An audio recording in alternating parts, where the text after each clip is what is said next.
Magandang araw sa inyong lahat at welcome sa aking channel. Coco Martin, may magandang offer kay Juday. Napanood noon sa Ang Probinsyano si Judy Ann Santos bilang guest star.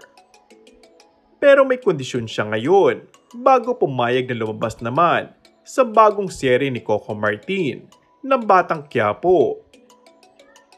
Basta hindi na multiple personality disorder ang karakter ko. Bakit hindi?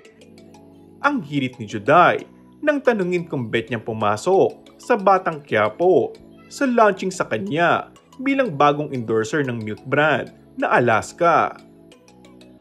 Sa Ang Probinsyano kasi, gumanap si Judy Ann bilang si Jane Sebastian na may multiple personality disorder at isang serial killer. Samantala, puring-puri naman ang premyadang aktres si Coco bilang aktor at direktor. He's a very passionate actor and director at the same time.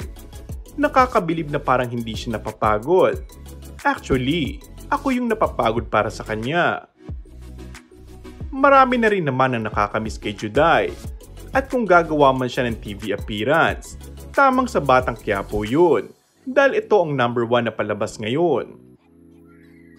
Ang netizens naman, push talaga kay Juday na lumabas sa serye ni Coco.